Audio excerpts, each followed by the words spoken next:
नमस्कार दोस्तों, मैं मोहित कपूर जनरल ज्ञान में मोहित में आप सभी का बहुत बहुत स्वागत करता हूं। और आपने कल देखा होगा मैंने इंडियन हिस्ट्री की भारतीय इतिहास के प्राचीन भारत यानी एंशियंट इंडिया वाले सेगमेंट की इंट्रोडक्शन क्लास ली थी। और मैंने कहा था कि इसके तुरंत बाद मैं आपको फर्स्ट टॉपिक से आपका जो सिलेबस में दिया होता है, भले वो एसएससी हो, आपका रेलवे हो, इंटेलिजेंस ब्यूरो या कोई भी स्टेट या सेंट्रल लेवल का एग्जामिनेशन हो, 80% केसेस में आपका जो इंडियन एंशियंट हिस्ट्री का जो सिलेबस स्टार्ट होता है वो आपका सिंधु घाटी सभ्यता से शुरू होता है, यानी इंडस वैली सिविलाइजेशन। ठीक है, तो यूट्यूब पर अगर हमारे चैनल पे नए हैं तो चैनल को सब्सक्राइब कर लेना। डिस्क्रिप्शन में हमारे टेलीग्राम चैनल का लिंक दिया हुआ है, क्योंकि सारी पीडीएफ उस पर आती है जितनी भी हम शेयर करते हैं, तो इसलिए टेलीग्राम चैनल को ज्वाइन कर लीजिएगा। साथ साथ हमारे मोबाइल एप्लीकेशन का लिंक भी दिया हुआ है डिस्क्रिप्शन में, तो उससे हमारा मोबाइल एप्लीकेशन इंस्टॉल कर लीजिए। अगर आप हमारा कोर्स परचेस करना चाहते हैं जिसमें हम कंप्लीट जीके प्रोवाइड करते हैं तो वो भी आप कर सकते हैं। ठीक है, तो पूरी बेहतरीन तैयारी जीके की करने को मिलेगी, जिसमें आपका कंप्लीट बेसिक जीके वाला पार्ट, पूरा आपका स्टैटिक जीके वाला पार्ट और पूरा आपका करंट अफेयर वाला पार्ट इसमें पूरा कंप्लीट हो जाता है आपका। ठीक है, तो चलिए स्टार्ट करते हैं। तो हमारा जो आज का टॉपिक है, ठीक है, वो कौन सा हो गया? जो पहले टॉपिक से हम स्टार्ट कर रहे हैं, तो देखो मैं फिर रिपीट कर रहा हूं, ये आपका प्राचीन भारत का इतिहास है। ठीक है, तो मैं लिख देता हूं इसमें ancient Indian history, ancient Indian history, प्राचीन भारत का इतिहास, एंशियंट इंडियन हिस्ट्री या प्राचीन भारत का इतिहास। और जो फर्स्ट क्लास आपकी थी वो आपकी इंट्रोडक्शन क्लास थी। ठीक है, तो आपका आज से फर्स्ट क्लास से स्टार्ट हो रहा है। तो आज वाली जो हमारी क्लास है हम उसको बोल सकते हैं, ये क्लास नंबर कौन सी है हमारी? 1 है। ठीक है, मैं जो इसका थंबनेल डालूंगा, क्योंकि यूट्यूब पे मैं पूरा लेक्चर नहीं प्रोवाइड कर पाऊंगा, सारे लेक्चर्स यूट्यूब पे नहीं दे पाऊंगा, सारे पूरा कंप्लीट आपको अगर जीके लेनी है या पूरी कंप्लीट हिस्ट्री लेनी है तो आप फिर हमारा जो मोबाइल एप्लीकेशन है उसको विजिट कर सकते हैं। ठीक है, तो प्राचीन भारत के इतिहास में आज हमारा जो पहला टॉपिक स्टार्ट होने जा रहा है, ये टॉपिक है हमारा इंडस वैली सिविलाइजेशन। हम हर टॉपिक बायलैंग्वेज पढ़ाते हैं ताकि दोनों मीडियम के स्टूडेंट्स को कोई भी दिक्कतों का सामना ना करना पड़े। ठीक है, तो Indus valley civilization, Indus valley civilization या इसको हम बोलेंगे सिंधु घाटी सभ्यता, सिंधु घाटी सभ्यता। ठीक है, ये हमारा सबसे पहला प्राचीन भारत का इनिशियल टॉपिक है। ठीक है, अच्छा, इसको सिंधु घाटी सभ्यता के अलावा, क्योंकि इसको पुराना नाम सिंधु सभ्यता था, क्योंकि ज्यादातर जो प्लेसेस थे वो सिंधु नदी के किनारे या उसकी सहायक नदियों के किनारे मिले। बट उसके बाद 1930 के बाद सिंधु नदी यानी इंडस रिवर से दूर दूर भी इसके प्लेसेस मिलने लगे, इसलिए बाद में इसका नाम, तो इसका पहला स्थल खोजा गया था जिसका नाम था हड़प्पा, उसके नाम पे सभ्यता का नाम रख दिया गया। तो इसका एक और नाम है, इसको कहा जाता है हड़प्पा सिविलाइजेशन, हड़प्पा सिविलाइजेशन। ठीक है, या फिर हम इसको बोलेंगे हिंदी में हड़प्पा सभ्यता। ठीक है, इसे सिंधु घाटी सभ्यता भी बोलते हैं, इसको सिंधु घाटी की सभ्यता भी बोलते हैं, इसको हड़प्पा सभ्यता भी बोलते हैं, और इसे सरस्वती सभ्यता के नाम से भी जाना जाता है। पर जो दो फेमस एंड पॉपुलर नेम्स हैं वो दो हैं, Indus valley civilization and Harappa civilization. ठीक है, एक एक करके करेंगे हम, इसी तरह से इस टॉपिक को पढ़ेंगे, बहुत बोरिंग नहीं बनाएंगे, उसी तरह से पढ़ेंगे जैसे आपके एग्जाम में आते हैं पॉइंट टू पॉइंट। और वैसे तो हम कोशिश यहां करते हैं हमारी क्लास में कि जितने भी फैक्ट आपके एग्जाम में आने वो सारे फैक्ट हम यहां पर डाल दें, पर तो भी कुछ फैक्ट रह जाते हैं, तो उसके लिए फिर मैं आपको क्वेश्चंस की प्रैक्टिस कराऊंगा। भाई आपका 90% काम तो यहां पर हो जाएगा और 10% काम आपका ऑब्जेक्टिव से हो जाएगा, तो उस तरह से मिलकर पूरा कंप्लीट एकदम फर्स्ट क्लास काम आपका हो जाने वाला है। ठीक है, ध्यान है। चलिए तो बात करते हैं सबसे पहले इंडस वैली सिविलाइजेशन की। ठीक है, अच्छा, सबसे पहले पॉइंट रखना, इसका टाइम पीरियड कौन सा है या इसका फैलाव कितना है। तो देखो, सबसे पहले अगर पूछा जाए कि सिंधु सभ्यता का विस्तार कितना था, सिंधु सभ्यता का विस्तार कितना था या इसका एक्सटेंट कितना था? सबसे पहला क्वेश्चन तो यही आता है। ठीक है, तो सिंधु सभ्यता का जो विस्तार है वो भारत के अलावा, भाई भारत के अलावा अन्य देशों में भी फैला हुआ था। तो इसमें मेनली आपके 3 देश आते हैं। जैसे इसमें अगर अपन लगातार भारत के हिसाब से बात करते हैं इसमें,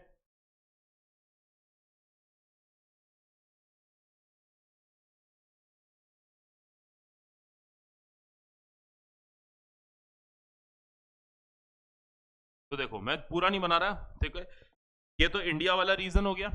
अच्छा, इंडिया के बाद ये जो इस तरह से ये रीजन हो गया, ठीक है, ये हो गया पाकिस्तान वाला, और उसके बाद ये वाला आपका जो रीजन हो गया, ठीक है, ये अफगानिस्तान। तो ये तो आपका कौन सा कंट्री है? अफगानिस्तान है। ये कौन सा हो गया? पाकिस्तान हो गया। और पाकिस्तान से टच होती हुई जो इंडिया का है वो इतना ही पार्ट बना रहा हूं, इसमें पूरा नहीं बना रहा मैं, इतना ही पार्ट इसका बना रहा हूं, ठीक है। तो ये आपका कौन सा हो गया? यहाँ पे इंडिया हो। तो कुल मिलाकर कहने का मतलब यह है कि ये जो सभ्यता है ये कुल 3 देशों में फैली हुई थी। तो सबसे पहले तो आपको ध्यान रखना है कि इसका जो विस्तार था वो टोटल कितने देशों में था? 3 कंट्रीज में इसका विस्तार था, या 3 देशों में, 3 देशों में या 3 कंट्री में इसका क्या था? विस्तार था। ठीक है, कौन कौन से देश हैं? तो देखिए इसमें सबसे पहले तो हो गया इसमें इंडिया। मैं इंडिया का नाम इसलिए पहले लिख रहा हूं, भारत का नाम इसलिए पहले लिख रहा हूं क्योंकि सिंधु घाटी सभ्यता के सबसे ज्यादा जो स्थल मिले, सबसे ज्यादा जो प्लेसेस मिले वो इंडिया से ही मिले। हालांकि जितने भी मिले वो आजादी के बाद ही मिले मैक्सिमम, पर आज की डेट में सबसे ज्यादा प्लेस आपको कहां मिलेंगे? भारत में। ठीक है, यही लिख देना, इंडिया में क्या मिली है? मैक्सिमम साइट्स मिली है, मैक्सिमम साइट या सर्वाधिक स्थल। सिंधु घाटी सभ्यता के जो सबसे ज्यादा स्थल मिले हैं, ये सबसे ज्यादा स्थल कहां से मिले? भारत से मिले। अब भारत में कौन कौन से राज्यों से मिले तो वो अभी आपको मैं बता दूंगा, 2 मिनट का वेट करो। देखो उसके बाद सेकंड नंबर पे जो सबसे ज्यादा स्थल मिले इंडिया के बाद वो पाकिस्तान से मिले। इंडिया के बाद सबसे ज्यादा स्थल कहां से मिले? पाकिस्तान से। ठीक है, क्योंकि इसमें इंडिया का ये वाला पार्ट, ये जो इंडिया का पार्ट है ना, ये जो मैं डॉटेड वाला पार्ट बना रहा हूं इंडिया का, ये जो, इसमें आपके जितने भी स्टेट कवर होते हैं इंडिया के ज्यादातर, वहीं से ये क्या मिले? इसके अवशेष मिले। ठीक है, साथ साथ में जो इसके अवशेष मिले वो पूरे पाकिस्तान से मिले। ये जो अवशेष मिले ना इसके, वो आपके कहां से मिले? पूरे के पूरे कंप्लीट पाकिस्तान से मिले हैं।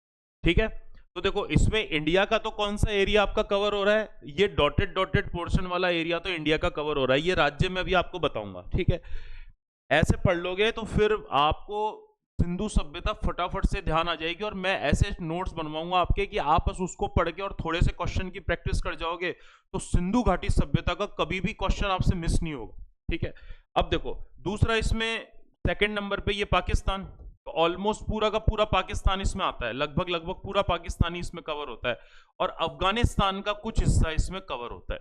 तो ध्यान रखना, ये मैंने जो देशों के नाम लिखवाए ये सीक्वेंस में लिखवाए।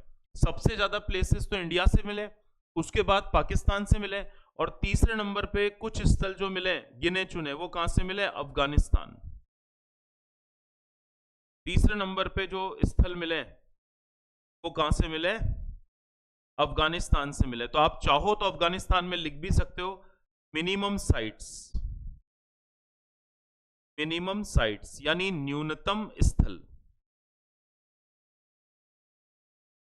जो मिनिमम साइट है, जो न्यूनतम स्थल है, वो कहां से मिले? अफगानिस्तान से मिले। तो जब भी आपको एग्जाम में सीक्वेंस पूछेगा तो ये सीक्वेंस आप याद रख सकते हो। ठीक है, यहां तक क्लियर है? अब यहीं पर एक क्वेश्चन मैं बता देता हूं, चूंकि अफगानिस्तान आपको डिटेल में नहीं पढ़ना होता, तो क्योंकि अफगानिस्तान से जो मेन प्लेस मिले वो केवल 2 ही मिले। कितने मिले? केवल 2 ही मिले। तो चाहो तो आप उनके नाम भी याद रख सकते हो, ठीक है, ये थोड़ा सा ध्यान रखना। तो कौन कौन से प्लेस मिले? देखो यहां से जो प्लेस मिले, कौन से मिले? एक तो मिला है मुंडी गाक, मुंडी गाक, मुंडी गाक, और दूसरा प्लेस मिला है शॉर्त गोई। दूसरा जो प्लेस मिला है वो कौन सा मिला है? शॉर्त गोई। तो अब आपको अफगानिस्तान की टेंशन ही दूर कर दो, सीधी सी बात है, अफगानिस्तान में केवल 2 ही इंपॉर्टेंट प्लेस हैं, अगर इनके नाम आते हैं तो अफगानिस्तान आप केवल क्या रखना, याद रखना। क्योंकि पाकिस्तान में तो काफी प्लेसेस हैं, इसलिए हम आगे इनकी क्या करेंगे, चर्चा करेंगे। तो ये तो समझ में आ गया कि कितने देशों में फैला हुआ है, 3। दूसरा आपसे पूछा जाता है कि ये जो टोटल सिंधु घाटी सभ्यता थी, इसका कुल क्षेत्रफल कितना था? मतलब तीनों देशों में जो सिंधु घाटी सभ्यता फैली हुई थी, इसका लमसम एरिया कितना था? तो वो 12.99 का फिगर है, तो इसको हम पूरा राउंड अप करके लिखेंगे, तो इसको इसका एरिया था वो कितना था? 13 लाख वर्ग किलोमीटर। इसका जो एरिया था सिंधु घाटी सभ्यता का तीनों देशों में, वो था 13 लाख वर्ग किलोमीटर या 13 लाख किलोमीटर स्क्वायर। ठीक है, ये इसका क्या हो गया, आपका टोटल एरिया हो गया। तो उम्मीद है ये वाला पॉइंट तो आपको समझ में आ गया होगा। ठीक है, अब पहले मैं आपको ये बता देता हूं कि भारत के कौन कौन से राज्यों में से सिंधु सभ्यता के अवशेष मिले। ठीक है, तो देखो आगे चलते हैं हम। तो इसमें लिख देता हूं, the evidence of Indus valley civilization sites. ठीक है, सिंधु सभ्यता के प्रमाण,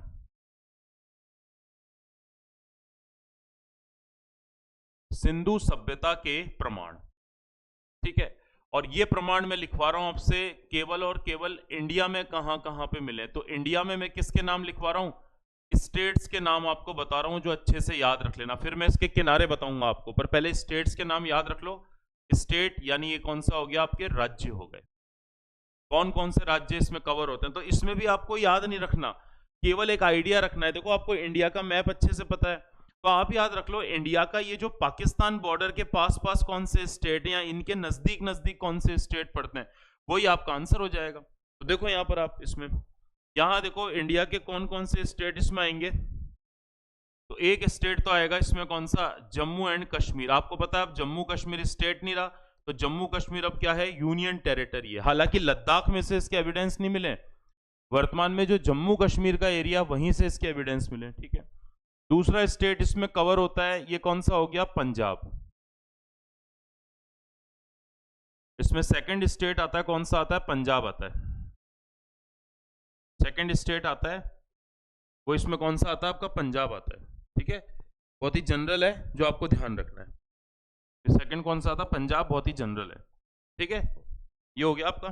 ठीक है, अच्छा उसके बाद जैसे पंजाब के कई स्थल आते हैं, तो जैसे मैं अभी लिखवा भी दूंगा इसमें, रोपड़ वोपड़ कौन कौन से इसमें क्या होते हैं, आपके कवर होते हैं। ठीक है, फिर पंजाब के बाद इसमें नेक्स्ट अपन देखेंगे, तो फिर इसमें आता है हरियाणा। पंजाब के बाद इसमें कौन सा आता है, हरियाणा। ठीक है, क्योंकि हरियाणा भी पाकिस्तान से टच नहीं करता, पर पाकिस्तानी सीमा के नजदीक तो है ही, तो ध्यान रखना है हरियाणा। हरियाणा के बाद फिर आता है कौन सा, राजस्थान। हरियाणा के बाद कौन सा आता है इसमें, राजस्थान। राजस्थान। ठीक है, इसके बाद चलेंगे, राजस्थान के बाद चलेंगे, तो राजस्थान के बाद इसमें अगला स्टेट आता है कौन सा, गुजरात।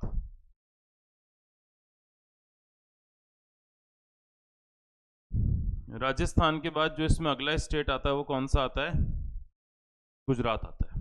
कौन सा आता है, गुजरात। ठीक है, और एक चीज आपको ध्यान रखनी है कि भारत में, पूरे वर्ल्ड में तीनों देशों में तो सर्वाधिक स्थल कहां से मिले, इंडिया से मिले। और इंडिया में जितने भी राज्य हैं उसमें आपको मैक्सिमम प्लेसेस कहां से मिलेंगे, गुजरात से। तो गुजरात में आप लिख देना सर्वाधिक स्थल, मैक्सिमम साइट्स। सर्वाधिक स्थल या मैक्सिमम साइट्स। कुल मिला के जो सर्वाधिक स्थल हो गए या जो मैक्सिमम साइट्स हो गई वो कौन कौन सी है, तो इसमें जनरल क्वेश्चन जो आपके हैं वो आपके पूछे जाते हैं।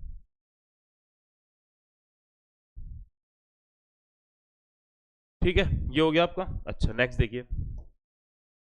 नेक्स्ट इसमें जो बात करेंगे अपन गुजरात के बाद, तो एक और इसमें आता है कौन सा, उत्तर प्रदेश। हालांकि उत्तर प्रदेश का पूरा पार्ट नहीं है, वेस्टर्न यूपी है, पर तो भी स्टेट कवर हो रहा है, इसलिए उत्तर प्रदेश भी याद रखना पड़ेगा। और फिर लास्ट स्टेट आप इसमें लिखोगे कौन सा, महाराष्ट्र।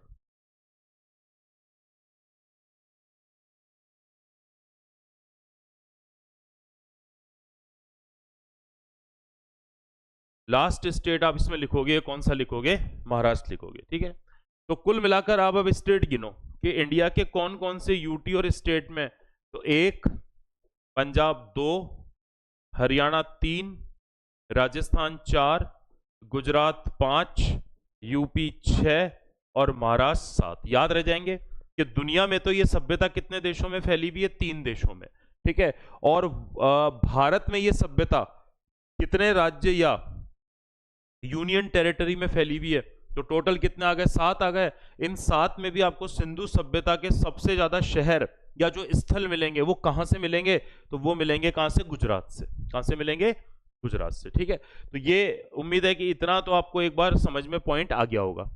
ठीक है, अब चलो अपन आगे बढ़ते हैं। इसके बाद मैं आपको किनारे बताता हूं। आपसे पूछा जाता है कि सिंधु घाटी सभ्यता जो थी वो कैसी थी, तो सिंधु घाटी सभ्यता आपको ध्यान रखनी, इसका जो विस्तार था वो कैसा था, त्रिभुजाकार था।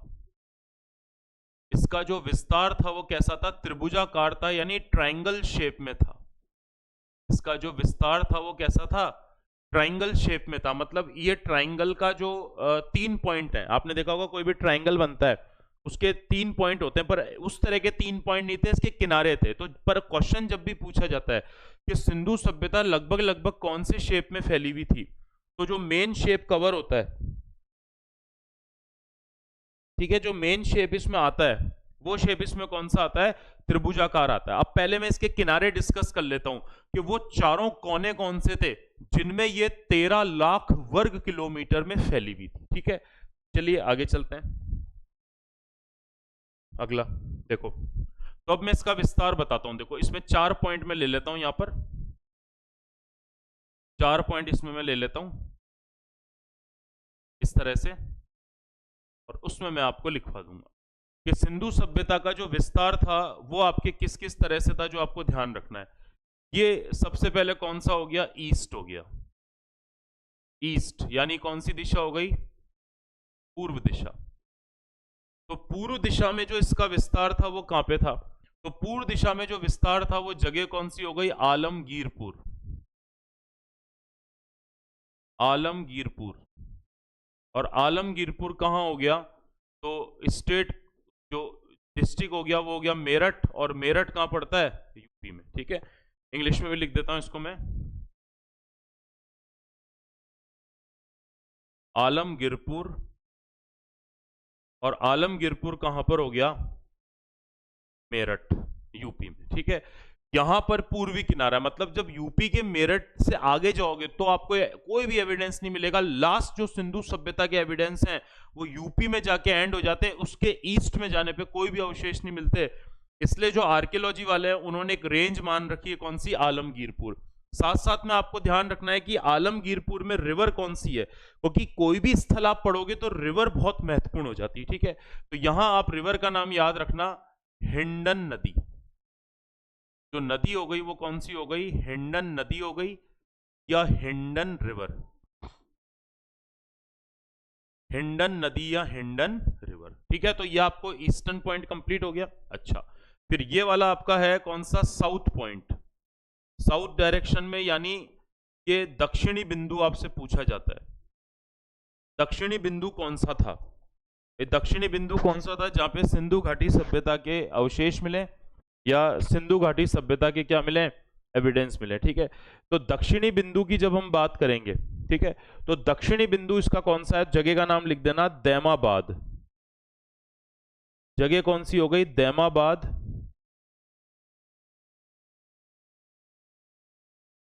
एंडेमाबाद जो पड़ता है वो कौन से स्टेट में पड़ता है? महाराष्ट्र। ये आपका कौन सा हो गया? महाराष्ट्र। बायलैंग्वेज लिखते हुए चल रहे हैं ताकि आपको नोट्स, थोड़ा सा हो सकता है बायलैंग्वेज में कोर्स स्लो चले पर परफेक्शन के साथ होगा, ये इस बात की गारंटी मैं आपको देता हूं, ठीक है। अच्छा, अब यहां पर भी सेम पूछता है कि यहां पर रिवर कौन सी थी, तो ध्यान रखना, मैं दो नाम बता देता हूं इधर। एक तो आपको याद रखनी है गोदावरी रिवर, गोदावरी रिवर, क्योंकि गोदावरी नदी भी कहां से बहती है? महाराष्ट्र में से बहती है। तो मेन जो इसमें रिवर आएगी गोदावरी नदी। पर कभी कभी क्वेश्चन पूछा हुआ है और गोदावरी नहीं होती है, तो गोदावरी की एक ट्रिब्यूटरी है, गोदावरी की एक सहायक नदी है, तो कभी कभी कंफ्यूज करने के लिए गोदावरी नहीं दिया तो फिर दूसरा ऑप्शन आपको ध्यान रखना है, कौन सा? प्रवरा नदी, प्रवरा रिवर, प्रवरा रिवर या प्रवरा, ठीक है। तो ये आपका दक्षिणी किनारा वाला काम हो गया, ठीक है। फिर बात होती है किसकी? नॉर्थ की। तो ये देखो, ये किनारा आपका कौन सा हो गया? नॉर्थ, यानी उत्तर दिशा। अब उत्तर दिशा में इसकी रेंज कहां तक जा रही है? कश्मीर तक जा रही है, ठीक है। तो इसमें आप चाहो तो लिख दो, इसमें यहां पर जो मेन पॉइंट आपको याद रखने, जगह कौन सी हो गई? मांडा, मांडा, और उसी के पास एक जगह पड़ती है अखनूर, सुना होगा। ये बिल्कुल जो आपका एलओसी है, जो एलओसी नहीं है क्या पाकिस्तान के साथ, वहीं पर मौजूद है। कौन सा? आपका अखनूर। तो इसमें जगह लिख देता हूं, देखो ये कौन सा हो गया? मांडा, और मेन जगह कौन सी हो गई? अखनूर, अखनूर। और ये जगह आपकी कहां पे पड़ती है? तो ये पड़ती है जम्मू एंड कश्मीर में। ये जगह कहां पड़ती है? जम्मू एंड कश्मीर में। अब रिवर पूछेगा तो बहुत ही फेमस रिवर है जम्मू कश्मीर की, सभी को पता है, ज्योग्राफी जब पढ़ते हैं तब उसमें आप पढ़ते रहते हो, तो तब भी आपको ये चीजें पूछी जाती है जो ध्यान रखनी है। तो कौन सी नदी हो गई? चिनाब रिवर,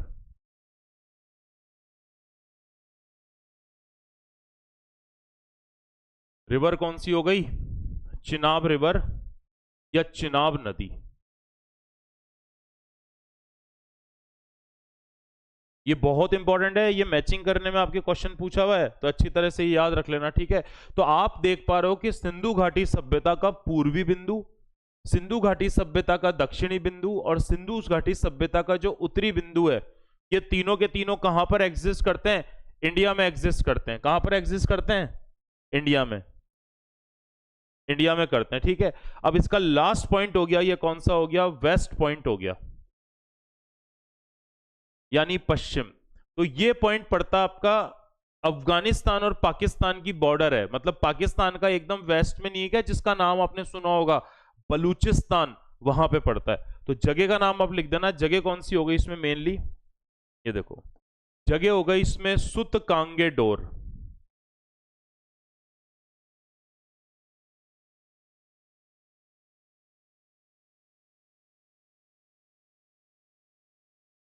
सुत कांगे डोर, जगह कौन सी हो गई? सुत कांगे डोर हो गई।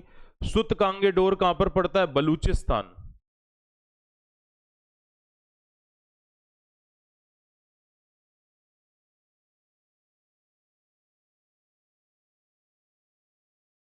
बलोचिस्तान। और बलोचिस्तान पर अभी अवैध रूप से किसने कब्जा कर रखा है? पाकिस्तान ने। वैसे बलूचिस्तान एक इंडिपेंडेंट कंट्री था, पर पाकिस्तान ने इस पर कब्जा कर लिया था, तो बलूचिस्तान को अभी फिलहाल पाकिस्तान में लिखेंगे।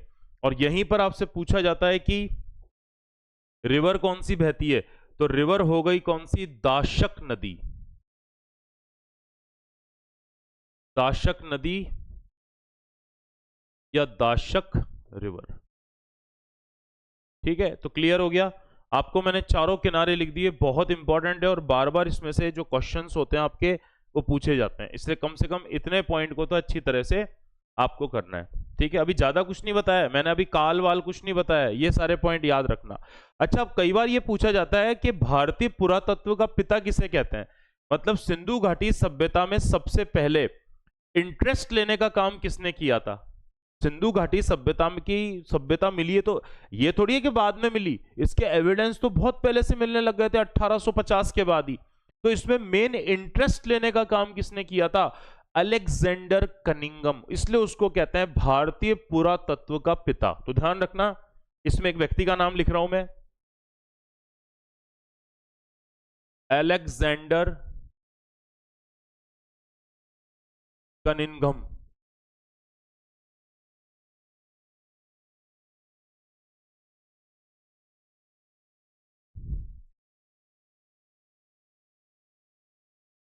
Alexander Cunningham.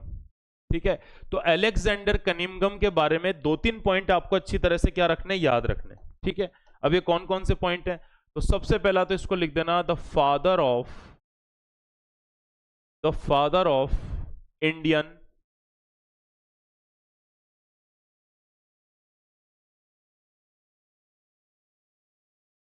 आर्कियोलॉजी। ठीक है, यानी भारतीय पुरातत्व का पिता, भारतीय पुरातत्व का पिता, या भारतीय पुरातत्व का जनक भी कहा जाता है इसे। मतलब जो पुरातत्व कौन होते हैं, आर्कियोलॉजी वाले कौन होते हैं, जो पुरानी चीजों को खोद खोद खोद के निकालते हैं, तो उसका पिता माना जाता है। और ध्यान रखना, इसी माना जाता है, इसी ने भारत में एस्टेब्लिश्ड किया था, इसी ने भारत में स्थापना करी थी। और भारत में इसने स्थापना किसकी करी थी?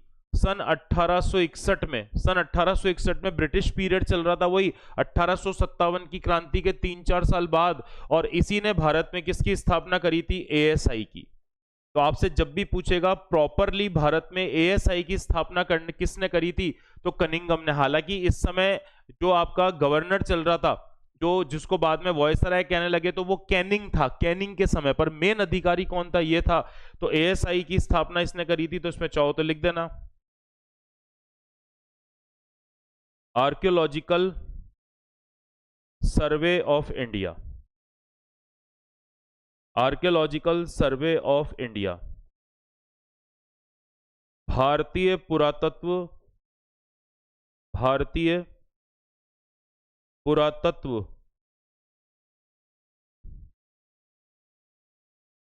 सर्वेक्षण संस्थान।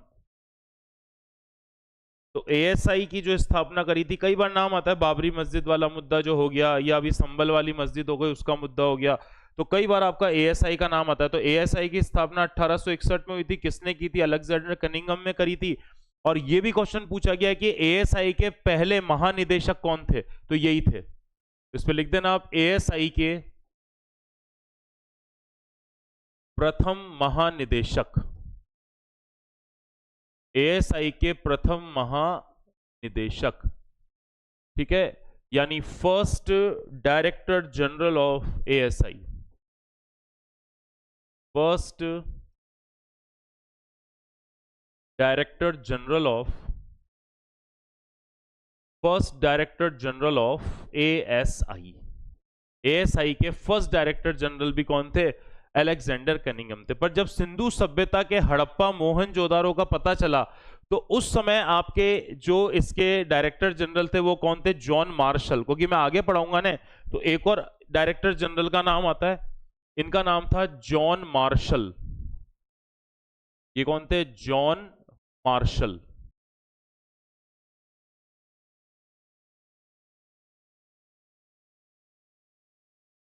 ठीक है, और ये भी कौन थे?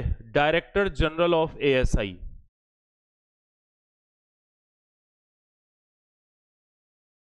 Director general of ASI.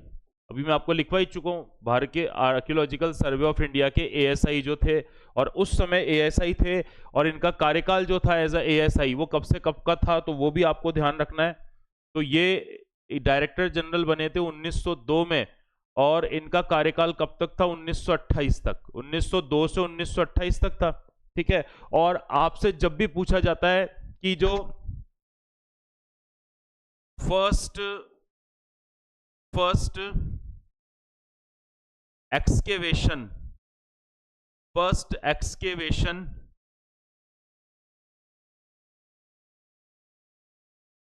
First excavation site of Indus valley civilization, यानी सिंधु सभ्यता की प्रथम उत्खनन स्थल। उत्खनन का मतलब होता है खुदाई करना। सिंधु सभ्यता का जो पहला उत्खनन स्थल खोजा गया था, इसके बारे में क्वेश्चन पूछा जाता है। तो ये पहला स्थल ही आपका कौन सा था? हड़प्पा। फर्स्ट प्लेस जो सिंधु सभ्यता का खोजा गया था वो कौन सा था? हड़प्पा था। और हड़प्पा को कब खोजा गया था? 1921 में। ये क्वेश्चन कई बार पूछा जाता है कि सिंधु घाटी सभ्यता की प्रॉपर पहला खोजा गया शहर कौन सा था? तो हड़प्पा था। हड़प्पा वर्तमान में अगर पूछा जाए कि हड़प्पा वर्तमान में कहां पे पड़ता है, तो वर्तमान में हड़प्पा पड़ता है पाकिस्तान में, ठीक है। और इसकी खोज कब हुई थी? 1921 में हुई थी। किसने की थी? दयाराम साहनी ने। और उस समय डायरेक्टर जनरल कौन थे? तो जॉन मार्शल। और इन्होंने जो अपनी डिक्लेरेशन किया था, डिक्लेरेशन अबाउट आईवीसी, इन्होंने बकायदा एक प्रेस कॉन्फ्रेंस करी थी और प्रेस कॉन्फ्रेंस में बोलकर बताया था कि भाई साहब, हमने दुनिया की सबसे पुरानी सभ्यताओं में से एक खोज डाली है। और ये घोषणा इन्होंने कब की थी? तो ये इन्होंने करी थी सन 1924 में। तब तक आपके दो शहर मिल चुके थे। पहले 1921 में तो हड़प्पा मिल चुका था और अगले ही साल 1922 में मोहनजोदारो मिल चुका था। और इन्होंने फिर घोषणा 1924 में कर दी। समझ गए मेरी बात? तो ये अभी तक थोड़ा बेसिक बताया है मैंने। अभी तो आगे आना है कि कहां कहां से कौन कौन से स्थल मिले, तो वो इसकी मैं क्लास नंबर 2 में आपको कराऊंगा। तो YouTube पर नए हैं तो सब्सक्राइब जरूर कर लेना, टेलीग्राम चैनल को ज्वाइन कर लेना पीडीएफ के लिए। सारी क्लासेस आपकी YouTube पर नहीं आ पाएगी, तो अगर पूरा कोर्स लेना चाहते हैं तो पूरा एसएससी का complete GK, complete current affair, complete आपका basic GK, history, geography, political science, economics, वो सारी चीजें हमारे मोबाइल एप्लीकेशन पर बिल्कुल नॉमिनल प्राइस में, केवल और केवल 999 में, 999 रुपए में 2 साल की वैलिडिटी के साथ अवेलेबल है। ठीक है, तो चलिए बहुत बहुत धन्यवाद। फिर मिलेंगे किसी अगली क्लास में। नमस्कार।